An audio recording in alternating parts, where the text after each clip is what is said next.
Tired of the price of everything going up these days? Groceries, rent, you name it, it's all going up. But not at Metro. They've got your back. Metro has lowered their prices and are giving you a 5-year price guarantee on talk, text, and data. One line, now 20% lower. Family plans, also lowered. Oh, and you also get a free 5G phone. All with no ID required and no activation fees. Stop by your neighborhood Metro store, visit metrobystmobile.com, or call to find out about their amazing offers. Bring your number. Not available if currently at T-Mobile or with Metro in the past 180 days. Guarantee covers monthly price of on-network talk, text, and 5G data for customers activating on an eligible plan. Exclusions apply. Details at metrobystmobile.com. If you're a podcast host, listen up, this one's for you. My name is Allie Jackson. I'm the host of Finding Mr. Height, a dating and relationship podcast that I've been doing for 4 years now, sharing my positive and practical approach to dating that's built on my own life experience. And I wanted to share another experience that I've had, my secret behind monetizing my show. It's called Red Circle, and I was just telling my colleague about how much I love their platform. With Red Circle, not only am I getting a seamless hosting experience, but I also love the support I receive in ad sales. It's not just typical ad sales either. It's targeted opportunities based on my show and my life. And the platform is super simple. You just set your preferences and Red Circle matches you with sponsors that align with your show. You can vet every opportunity and their platform gives you great analytics. More recently too, my Red Circle team has brought me opportunities outside of my podcast on social media to really augment the podcast partnerships, bring them full circle. I just can't recommend them enough. If you want to give it a try, go to redcircle.com to get your free trial. That's redcircle.com for a free trial.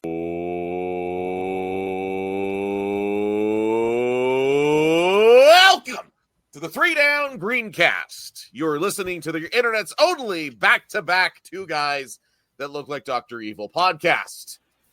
My name is John Fraser, joined once again by my good friend, friend of the program, friend of yours, friend of mine, Greg McCullough of the Piffles podcast, as Joel is still on vacation out in Eastern Ontario, enjoying some of his time with family. He will be back next week, but oh boy, what a week, Greg. What a week. I don't think I've ever come into a podcast recording forgetting that the game was won by a 99-yard kickoff return touchdown, because it just seems like the game was like a year ago already, Greg. Yeah, the media storm after it, not even the media storm, just the social media post-game has kind of taken a life of its own, and the game is it has been pushed to the back. And even going into this week, Trevor Harris is out. Yeah, appears to be out, and still, like, it's barely even a footnote in the story right now. Everyone is talking about Luke Willson doing his Timu Pat McAfee impression. We will get to that. We will get to the game, but I'm glad you brought it up. The Timu Pat McAfee. How about words from the real Pat McAfee? I have always been a proud Canadian. I'm even See more what I proud. did there?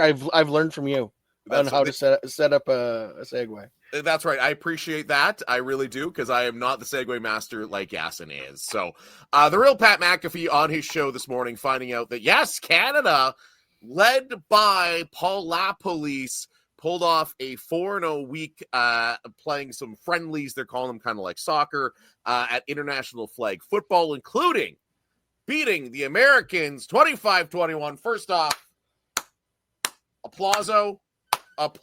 Oh, it is always so good when we beat America at just about anything. And hashtag once a rider Anthony Auclair on that team. Ex-CFL quarterback Michael O'Connor, UBC Thunderbirds legend, the quarterback there. I just love that McAfee just like, I don't think people realize, and this seems to be transcending in all of American sports, and we saw it a bit with the NBA Finals this past just completed with Shai Gilgeous-Alexander having this great run, MVP, everything like that. Our country never gets the respect it deserves on the national stage unless it's hockey or curling. So whenever we can stick it to them, all the better. But Greg, this brings me to, okay, you're Paul LaPolice. You're in charge of the Canadian flag team. Looks like they're building a nice, good core of players. We mentioned Michael O'Connor, Anthony Auclair. We know the Americans are bringing the NFL guys. I honestly think the CFL should follow suit. I know you're going to be missing, but maybe put the ratio on pause for a few weeks during the Olympics. But to me, if the NFL pros are going to be there, the CFL pros got to be there. End of story. We got to put our best foot forward so we can win gold at the Olympics. I think you're right on that one. And the more I thought about it, because we discussed this a while ago back on our pod, and I've thought more about it since then. So my opinion kind of changed. I think you need to allow players to go, but I think we also forget there's a lot of really talented Canadians in the NFL now. Like it's no longer where the Canadian kids are getting a shot anymore. Right. So there's a lot of kids with Canadian passports in the NFL. There might not be that many spots for CFL players if you actually drill it down. Like, right. Yeah, there might be one or two, sure, but I don't think every team is going to be missing their star players as much as fans were freaking out about it. I think you miss one of the Fords. I think you missed Trey Ford. I think you missed both Phil Potts. And off the top of my head, that might be no way, Trey Ford. Tyrell, if anything. Tyrell Ford. Sorry, I got my Ford brothers confused there for a second. Tyrell Ford for sure. I think I like the fact that they've basically gone to O'Connor and been like, you're the guy. Right? Because unless you're telling me one of the Rourke brothers is going to be there learning yet another playbook, I don't think there's a better choice right now than taking O'Connor, who was so good at UBC and never really got that shake in the CFL, right? So he was unbelievable at UBC. Go back and watch his time in university there, right? So I like that. I like building a core, but I definitely think we need to see some CFL players there because we know we're going to see the NFL guys there. And let's face it, if the NFL guys are there, no disrespect to what Paul Lapolis is doing, love to see it in exhibition or friendly play. But man, if the NFL guys are there, we got to be putting our best foot forward, even if that means putting the league on hold for a week or two. And it's, I actually looked into it. I believe that it's only scheduled to be a week anyway. Like right. we're talking 10 days tops. So you're missing one, maybe 2 games, I guess, with training camp. Wait, 3 maybe. Right. And like I said, the spots will be limited anyway. Yeah. And to me, it's a simple solution. If you have an Olympian on your team, you're allowed to dress whoever the hell you want for their spot until they're back from the Olympics. This isn't like, the NHL guys that, again, injuries could always happen, but to me, there's not the fear of injury that there is with the NHL guys. And if the NHL has pulled their head out of their ass, we got to be sending the CFL guys. But no, always a great day when we beat the Americans, especially at what they consider their own sport. So Pat McAfee, cry some more. Well, and the funny thing is, though, you and I know watching grassroots football coming up, the SAS Selects team goes down to Texas all the time and absolutely shellacks Americans. Right. Constantly. Yeah. And that's just players from Saskatchewan. Yeah. Which is wild that, out of it. And hey, shout out to another team that could probably beat some Americans. Shout out to my nephew, Noah. He made Team Alberta's U16 team. He's going to be playing for Alberta. So for once in my life, I'm going to be cheering for Alberta. Literally, first time in my life. I lived there briefly in Lloydminster. I'm cheering for Alberta. They're going to be they're doing the Western Challenge in Winnipeg starting next week. So big shout out to my nephew. Got to get that out there, of course. You'll be dropping that Lloyd accent for everyone or what? It's not the Lloyd one. I don't have the Lloyd accent. It's when I get too many beers, I get my Ontario accent back. As you've seen as our football drafts. Yes. That it comes back with an absolute vengeance when I've had too many beers. Speaking of beers, Greg, for our friends at Pile of Bones Brewing Company and Lucky Bastard Distillers, what is in your glass this week? Nothing local this week. My daughter, for her grad trip, went camping, came back with a cold, and apparently I woke up with it this morning. Oh, no. So I am going with a little bit of Grandpa's medicine here, a little vodka, a little ginger, a little lemon, a little lime, and some ginger beer. I believe that is called a Moscow Mule, but since we hate the Russians, I'm calling it Mooseman Mule tonight. Okay, I'm on board with the campaign to call it a Mooseman Mule, especially you, the guy from Mooseman, right? So, knock on wood, I have been having vodka or gin in some small to large amounts nightly for basically the past 2-3 years, and I haven't, outside of my annual getting a wicked flu, I haven't really been sick, so I'm knocking on wood right now, especially as we head into the summer season. For myself, the aforementioned little Lucky Bastard vodka, lemon, lime. Allergies are flaring up for me too, making sure it's not a cold, keep that immune system strong. And then, I don't want to say I'm a hater, because I'm not a hater of any local beers, but when I walk into Sobeys Liquor to spend my scene points, I typically don't look at Paddockwood. It's just they've never had a beer to me that stands out. Okay, except for now. They have the Sasquatch West Coast IPA. Greg, if you ever find this stuff, hold up the can right there. I've seen the can. It is really good. It is a really good West Coast IPA. I would dare say, in terms of like just kind of your basic IPA, I'd almost put it ahead of Blackbridge, which is saying a lot because I really like that Blackbridge IPA. And it's been on sale a couple times now at Sobeys. Right now at my Sobeys Liquor, I was able to get it for $16 for 4. So double fist, which means it's going to be a spicy episode or something like that. Yep. I gave you the option, as in football, the option's a thing. I gave you the option of either talking game first or talking about realistically what's dominated the headlines in the CFL this week. You and I both agree that we need to talk about what's the conversation around the CFL. Obviously, everybody and their dog, you guys probably talked about on your pod last night, which, by the way, I made a direct point not to listen. I do want to listen to it. Like, I'll probably listen to you tomorrow, but I didn't want to do it before we started recording, right? I can't think of the last time there's been this much talk about the CFL. Again, I live in an echo chamber. I know it, but it seems to me like there's all this talk, okay? For anybody that hasn't seen it, we'll give the TLDR. Luke Willson basically came out after the Riders-Argos game, called it trash football, right? He specifically talks about the number of penalties, 307 yards in penalties. Talked about the fact that Toronto, although I am an advocate of the play clock, and we've discussed it on this pod here, they need to enforce it. Yeah. I think we'll kind of go point by point here, Greg, and feel free to jump in at any time. But he talked about the fact you could just basically in the last 2 minutes check down, march all the way down the field and score, right? I love the CFL play clock. It needs to be enforced. 100%. And that's where I've always said that 20-second play clock is a bit of a mirage.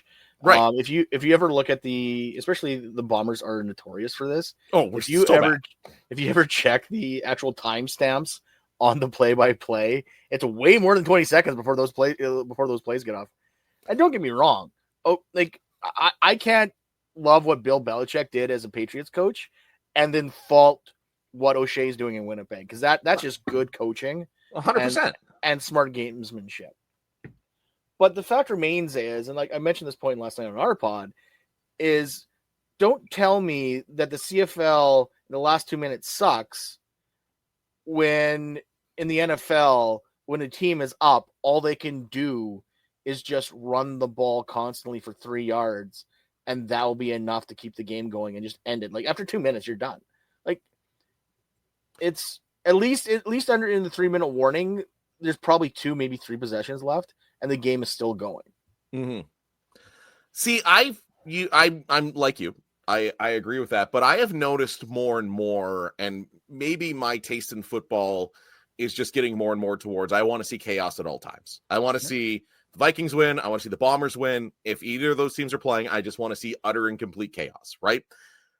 But I found myself more and more when I watch the NFL, like I do like an absolute degenerate every Sunday on my Red Zone or watching my Vikings games, I find that's happening less and less. I find in a one-score game, you're getting the defense stepping up more, and there is some excitement about the defense stepping up and making a big play and getting the ball back and having that punt return and typically maybe a punt block, and especially in the NFL where directional punting is such a big thing, right? When it's 2 scores, you are bang on correct. If it's 2 scores, you're running out the clock, you're out of timeouts, it really doesn't matter. But when it's a 1-score game, there's a certain amount of excitement of that defense. Can you stop the offense? Can you get the ball back? And then what can your offense do? And we're seeing more and more in the NFL these days, teams come back. So I'm with you. I love the timing rules. I wish they were enforced better. But to make the argument that I think it's a flawed argument to say, well, the NFL, you can just kneel it down, right? Well, no, and that's not what I was trying to say, but I can see how that boils down to it. And it's a little bit of it cuts both ways. Because you also kind of gave up the game on that thing. There's a reason why the Red Zone channel is popular. Right. It's because people would just rather watch the big plays. Like, no one really wants to sit through a Jaguars-Cardinals game. You cannot find anyone. Even Jaguars fans are like, okay, like I don't care how What big. What was that 6-3 game last year? It was a Thursday night game. It was absolute dog shit. Well, and Luke's talking about like, oh, that game's boring. It's going to make people turn off. Like, unfortunately, with the CFL, if you got a stinker of a game, you got a stinker of a game. Yes, you don't have the option to flip to the red zone channel or flip to a game that's actually an absolute wagon on another channel at the same time, because that's what happens in the NFL. Mm-hmm. Like there's a reason why they have flex scheduling when they realize a game's going to be a stinker and they kick it out as fast as they can. And this is something Joel and I have talked about right here on this pod, is the last 2 weeks of the season for the CFL, they need to adopt flex scheduling, right? They need to adopt. I'm not saying that you need to change who's playing what, but you should be changing who's playing when. I look back to last season when the Saturday, Sunday games were completely irrelevant because of what happened Thursday, Friday, or whatever the days were, right? So I do see, I see both sides, and I think Luke overall brings up some incredible points, right? Obviously, a lot of the discourse out there, you've got guys like Bully Mitchell push back a little bit. You've had a lot of people pushing back. I think Luke is very heavy-handed in what he's doing, which rubs a lot of people the wrong way, which rubs me the wrong way. You know, we said it here. I don't think you should be punching. If you're on TSN, you're not going after the little guy to tell him you're wrong, fuck off, right? I don't go after small lacrosse people and tell them you suck, you're wrong, go away. I might think it from time to time on social media. I don't do it because I'm in a position that I don't want to perceive to punching down, right? So I think that's the only thing that Luke is missing. But out of everything he said, he's saying it, you have to peel back the onion. He clearly has jumped into this league as an outsider and said, okay, this is a great league. They're shooting themselves in the foot. And he's bringing light to that. And I'm looking at, outside of the way he does things, I'm here to say Luke Willson's mostly right. I'm not going to dispute that. My issue, I guess, is what's his end game? Because as good as it is to go, oh, Luke's just here to make the game better. This past couple of days has been, and yes, his ats and his mentions are probably through the roof right now. Of course. But the fact remains is, like, he obviously tuned in our show somehow he found out we talked about him, because he was commenting on one of our things today. And I don't know if he fully listened to it or he just got a quick highlight of it or what, but he went after Alex for like trashing his career when that's not what Alex did. Alex kind of made a flippant remark about him being on a team that beat his team in the Super Bowl, because Alex is a big Denver Broncos fan. And then after that, he's like, yeah, I don't care what you guys think. And I was like, well, you didn't actually listen to what the comment was. You just thought he trashed your career. And it's just like, I don't know if he's fully understanding the pushback. Well, I think what's happening is, and this is a point that Luke brings up, is one of his end goals, he said, is to make CFL social media less toxic. And I'll be the first to say, the two most toxic places I've ever seen on the internet are the Let's Talk CFL Facebook group and the Rider Prider Facebook group. Like, well, those two are the worst. Worst. But I mean, they're the worst places on the internet out of anything. I mean, if I see one more person talk that, like, I'm subscribed to Let's Talk CFL because I like to see all opinions, no matter how. I am blocked for that one for calling him a racist. I mean, so obviously it was either homophobe or racist. Either way, I call it a spade. Let's put it that way. I've gotten into it back when they had Kelly Bale out there. We got into it privately back when I was with Two and Out, but he's not wrong. Like, again, this comes down to it, and I think what this is coming from, what's happening with you and Alex, is you've got somebody out there going, hey, look, actually, the guys at Piffles were talking shit about you and your career. And Luke either, I hope, doesn't have the time to actually tune in and watch and see what was said. So he's just going like, oh, these guys shit talk me, I'm going after them, which is not always the smartest thing to do, right? So now some asshole in the Let's Talk CFL chat that listens to this is going to go around and say that I Luke Willson's not smart. Luke, you're a smart guy. You play professional football. You can't be a dummy if you're playing professional football. I can barely manage Connor's flag football team, but he's not going to get past Timu Pat McAfee, so I don't know why you're apologizing to him now.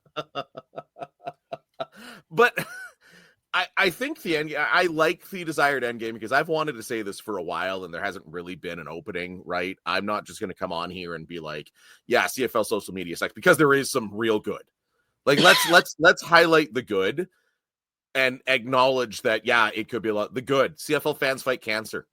That is entirely organic. Like, that is awesome. The Stadnick Invitational. Like, you see all of this stuff across CFL social media, but on the same note, like, again, I'm somewhat engaged in lacrosse social media, which is obviously more niche than the CFL. And that toxicity doesn't seem to be there, right? Like, I feel like guys can put out takes and have it roll off their back a little bit better than CFL social media. So I hope that this doesn't get clipped. I hope that this doesn't get us on the list. I hope this doesn't get us on his list of worst CFL fans, because I think he's done a really good job of identifying one of the most toxic voices in CFL culture and going directly at him. And to that, again, Luke, I tip my cap on that one. Tired of the price of everything going up these days? Groceries, rent, you name it, it's all going up. But not at Metro. They've got your back. Metro has lowered their prices and are giving you a 5-year price guarantee on talk, text, and data. One line, now 20% lower. Family plans, also lowered. Oh, and you also get a free 5G phone. All with no ID required and no activation fees. Stop by your neighborhood Metro store, visit metrobytmobile.com, or call to find out about their amazing offers. Bring your number, not available if currently at T-Mobile or with Metro in the past 180 days. Guarantee covers monthly price of on-network talk, text, and 5G data for customers activating on an eligible plan. Exclusions apply. Details at metrobytmobile.com. Close your eyes and imagine what you'll look like 6 months from now. How's your hair look? The same? Now picture how your hair would look if you started using Hims. If you're picturing the same you as before, but with much thicker and fuller hair, you'd be correct. What can happen in 3 to 6 months? You could pick up a new hobby and get not that good at it yet. You could do about half of your New Year's resolution. You could learn a few songs on the piano or pick up bass guitar. Or you could start seeing thicker, fuller hair regrowth through Hims. Not bad for just 3 to 6 months. Men, if you're starting to notice your hair thinning when you look in the mirror, you're not alone. Life just gets busier and busier, and it can feel like there's not enough time in the day to do something about it. So, try Hims Hair Loss Solutions. You can avoid jumping through a bunch of frustrating hoops and get access to treatment without even leaving your home. Hims provides you with the convenient access to a range of hair loss treatments that work, all from the comfort of your couch. Hims makes treating hair loss simple with doctor-trusted options and clinically proven ingredients, like finasteride and minoxidil that can regrow hair in as little as 3 to 6 months. Choose from personalized chewable, oral, spray, and serum treatments to find what works best for you. The process is simple and 100% online, so there are no uncomfortable doctor visits. Answer a few questions and a medical provider will determine if treatment is right for you. If prescribed, your treatment is sent directly to you for free. No insurance is needed, and one low price covers everything from treatments to ongoing care. Hims has hundreds of thousands of trusted subscribers, and they can help you get your confidence back too with visibly thicker and fuller hair. Start your free online visit today at hims.com/Hail Mary. That's HIMS.com/Hail Mary for your personalized hair loss treatment options. Hims.com/Hail Mary. Results may vary based on studies on topical and oral minoxidil and finasteride. Prescription products require an online consultation with the healthcare provider who will determine if a prescription is appropriate. Restrictions apply. See website for full details and important safety information. Lowe's knows how to help you save. This July 4th, get up to 40% off select Whirlpool kitchen appliances. Plus, get an additional 10% off when you buy 2 or 3 select major appliances. And when you buy 4 or more, you'll save an additional 20%. Find the right appliances and features that fit your kitchen's unique needs and style. Shop Whirlpool 4th of July deals at Lowe's. Valid through 7/9. See Lowe's.com for details. Savings vary based on purchase amount. Selection varies by location. Did he cut his grass recently? But this all brings us to, again, the end game. The end game is, and Luke's point is, and I don't disagree, I think we're losing eyeballs to the NFL. And actually, this is going to be funny. This is going to be funny. And I never thought I would say this in my life, but I wholeheartedly agree with Michael Ball. He brought up the point. What the hell is that? I'm sorry, Greg. He brought up the point, and this is something that I've sat on my soapbox before, about youth football in this country. Your kid plays flag football. My kid plays flag football. Both our Connors love it, okay? Mm-hmm. Every year, Connor gets an NFL jersey. Yep. Every year. The first question when he gets that jersey, he was the Jags before, he was just the Giants recently. What's their mascot? Where do they play? Who's their best player? Can you show me highlights? He's 6. He wants to know what their mascot looks like. He wants to watch some clips of this, right? And I, again, never thought I'd say it, listening to Ball's rant with John Ryan about the fact, and John Ryan said it, the NFL basically saw the CFL back out of youth football and say, okay, we're going to take your fan base. Like, 100% they did. And I've made this same point several times. It's not like Michael Ball is the only one promoting the CFL for years. Right. And despite his claims, but I digress. Yeah, like the CFL, and it was a financial problem. Right. They couldn't afford to basically pay anything, and so they weren't going to put out money to make a bunch of jerseys to subsidize a bunch of jerseys for flag football programs. So yeah, right. they ceded the game to the NFL because it was a joint partnership at one point. It was the CFL NFL flag football program in Canada. It was, because I remember before my kids were playing, my kids were in the Tykes on Spikes program here in Saskatchewan. By the way, Saskatoon, I don't know if you have it in Regina, Tykes on Spikes. If you got a 3-4-year-old that wants to play football, best thing you could ever get them in. Nothing but fun. It's amazing. Highly recommend it, right? Regina Flag Football actually has a similar program. They don't get the actual jerseys. They get T-shirts with like borderline logos. Yeah. See, and that's the thing with Saskatoon. When you're in Tykes, you get these jerseys. It's Calvin and Hobbs. Hobbs running away with the football from Calvin. They're super cute. And then when you play flag is when you get the jerseys, right? But like, okay, right there, we just identified something there.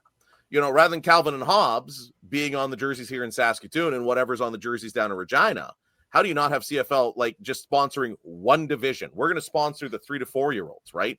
At least get them involved in some way. I get it as financial, right? Like, I'm sure the NFL is not making, if anything, they're losing hundreds of thousands of dollars on these jerseys and the rights and everything. It costs $200 a year for my 6-year-old, or $200 a season for my 6-year-old to play flag football. He gets a jersey, he gets flags, everything.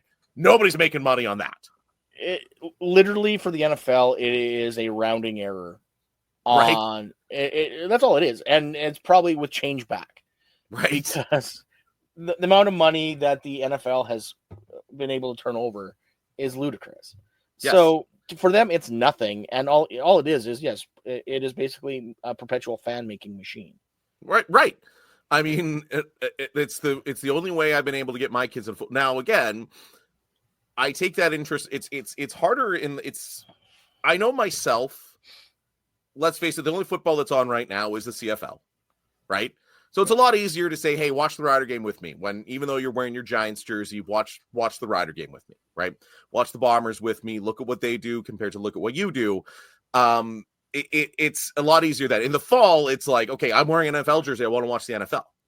So I'm not saying the CFL needs to come in and bust the door down, but like they need to do something. I think we all agree. Luke is mostly right. The game is great. I'm not sitting here saying it's not, but he's right. I'm glad he's shining a light on these things because I feel like I know you've been saying stuff like this for years. I know I've been saying stuff like this for years. I know the guys on 2 and Out have been saying stuff like this for years.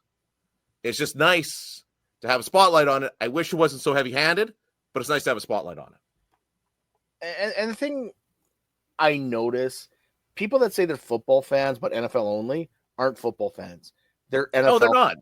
It's like someone saying I'm a wrestling fan, but all I watch is WWE. No, you're a WWE fan. If you want to watch wrestling, you'll go to the local show. You'll see the like same thing. If you're a football fan, you'll go see the Thunder. You'll go see the Hilltops. You'll go see the Rams. You'll like I don't expect you to go to every game, but yeah, you may have your NFL team, or yeah, you may be in an NFL pool. But if you're a football fan, you're going to watch football. Exactly. It doesn't matter. It doesn't matter what it is. Like the Sickos Committee has always said, and this is something I have stolen from them, much to their credit, and something I've always adopted in my own house. All football is good. It is. And let's just get the eyeballs. Let's get the exposure rate. Speaking of good football, how about that kick return by Mario Alford? I get it. That was not. Again, back to Luke's comments. I'll agree with him. I was even texting Joel. The game for the score was a bit of a slog. The penalties were doing that, but Super Mario, come on. What kind of an ending was that? Greg, I'm a neutral observer. I'm a Bomber fan. We all know that. My kids are Bombers fans. My wife's a Rider fan. She wasn't watching. How did you feel as a Rider fan watching that? Like, how cool was that moment? I don't know what was more on fire, Mario Alford or Dinwiddie in the post-game press conference that they had to pull. Especially considering they had 11 people on the field, and they think Saskatchewan has trouble counting. But it proves that competition is a good thing. Yes. And this will lead also to a backhanded conversation about Brett Lothar as well.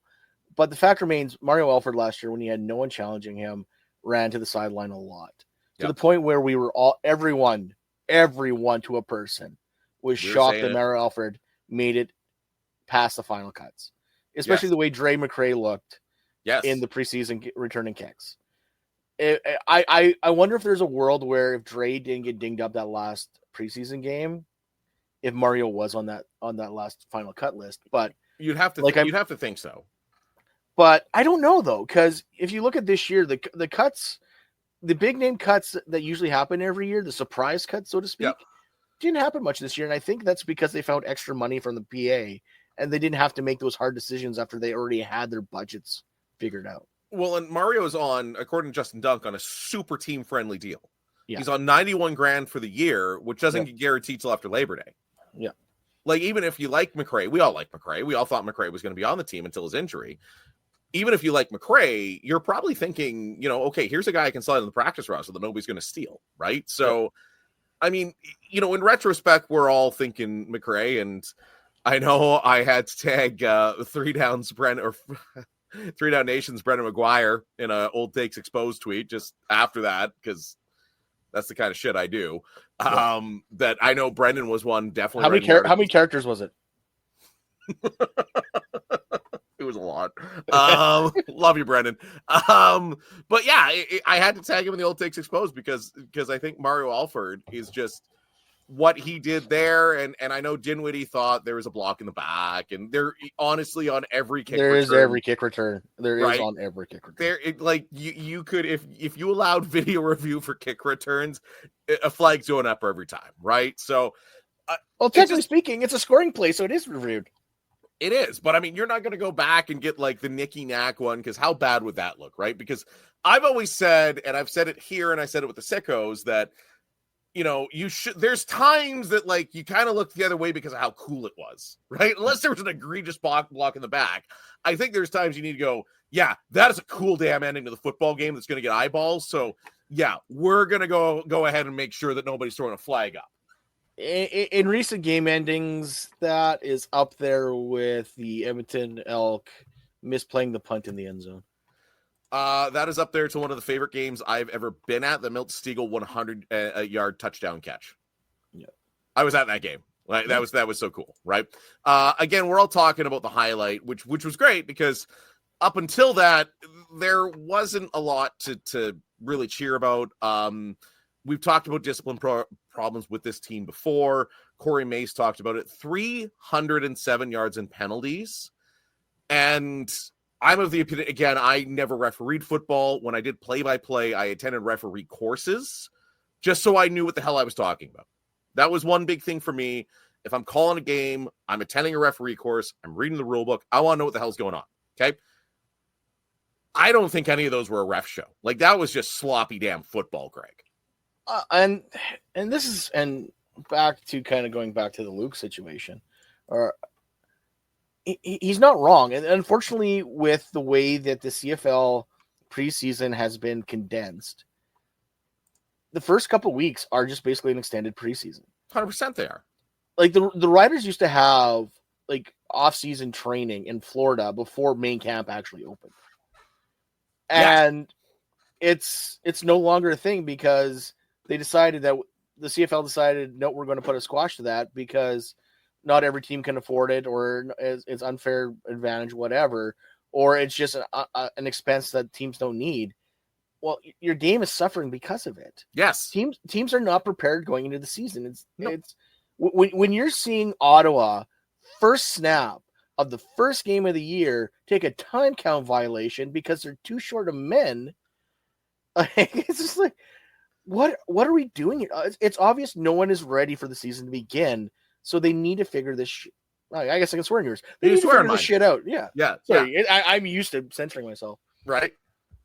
Yeah, like, you don't have to hear. But you're bang on that, Greg. Like that. So the limited practice weeks, like I get why that has been grandfathered in through the old CBA, right? A lot of these guys used to have to work jobs in conjunction with the CFL season to make a go of it, right? Now your starting salary is 65 grand Canadian, which I get it in Toronto might not be enough to get you by, right?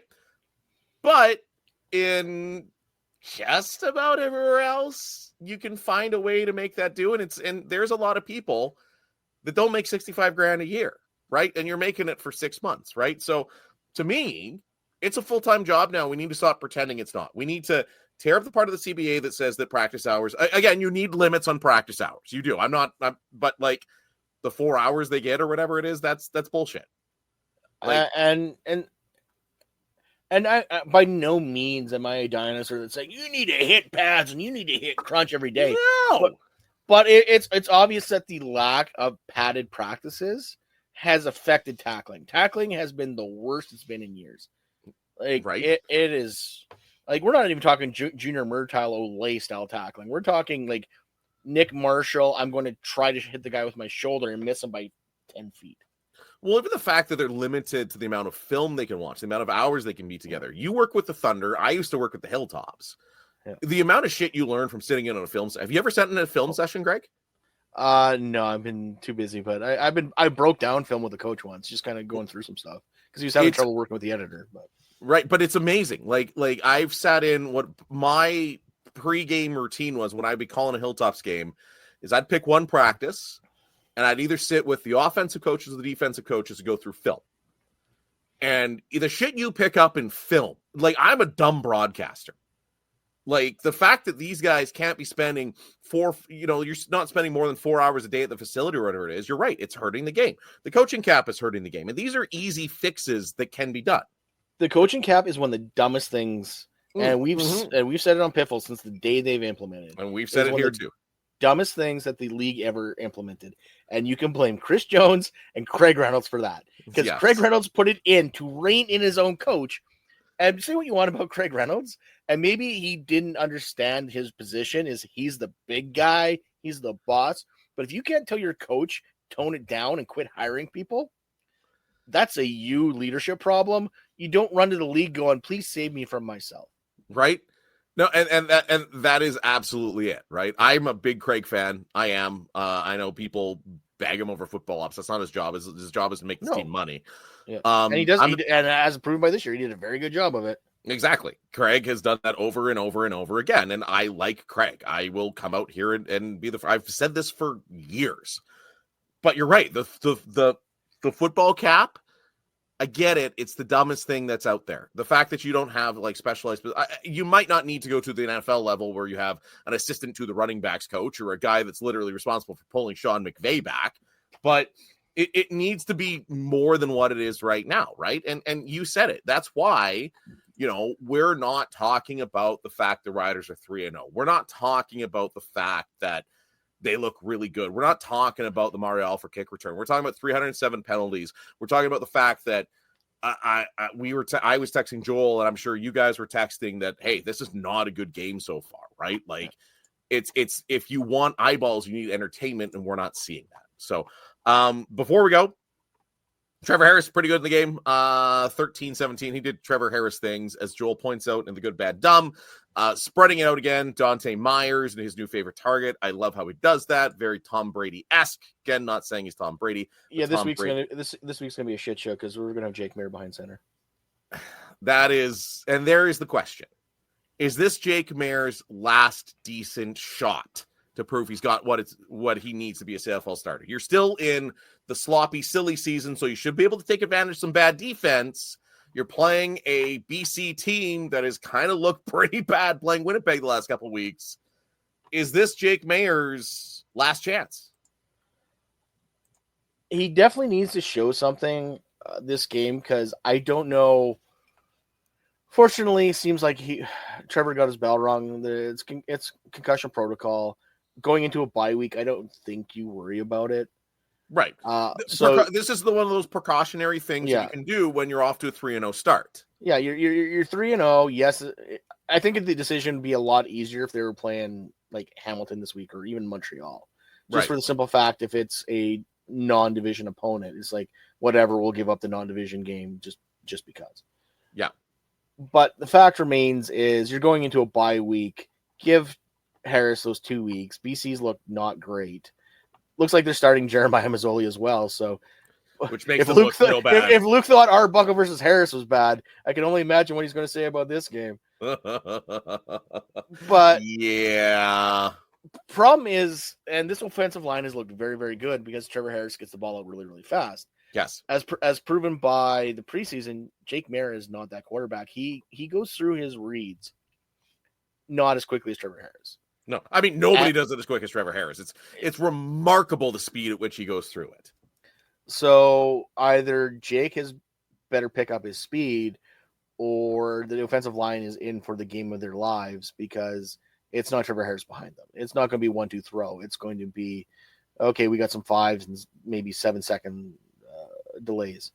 So it is going to be interesting. Jake Maier's coming into it. Jeremiah Mazzoli, just as you thought it would be. The highlight of the week. That's what you want to see. The battle of the backup quarterbacks, week 4. Greg, who you got? I still got the Riders. I don't know. I kind of made a joke last night about Jeremiah Mazzoli. I'm like, I just hope no one says anything about his heritage because I don't need to relive that. But so yeah, we got him last time. Literally, the last time he was at Mosaic playing was when this all happened. So, and then we got Jake Maier. Sounds like Keyshawn Johnson's gonna be ready to play. He had a personal thing to deal with. Dante Myers is gonna be playing. MLS is on the 6th. MLS is, I don't know if he's actually officially on the 6th game, but he's not playing again this week. So I think Joe Robustelli. I don't know. Pick one of the Riders receivers, and you're going to be fine because whatever one I pick, I pick the wrong one. So. You said Robustelli, pick literally anybody else. So I'm with you, Greg. Greg. Pick anyone else. Like literally pick anyone else. I pick Myers. Keyshawn Johnson goes off. I pick Robustelli. Dante Myers goes off. So just pick any one that I don't pick. Hey, Jock, episode's over.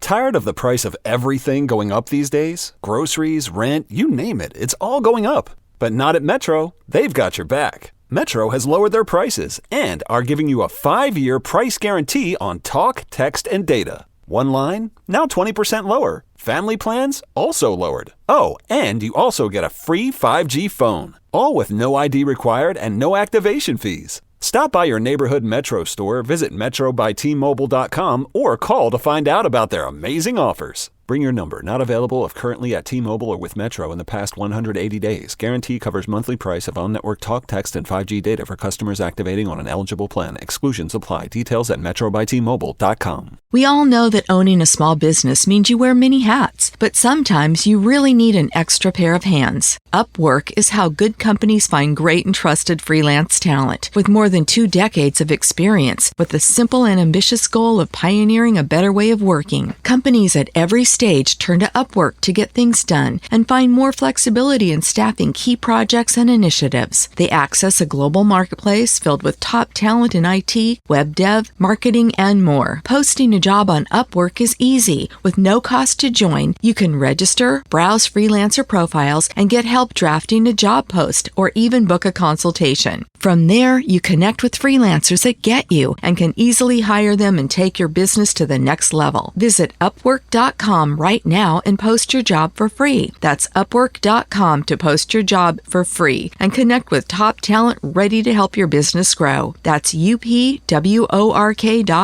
Upwork.com.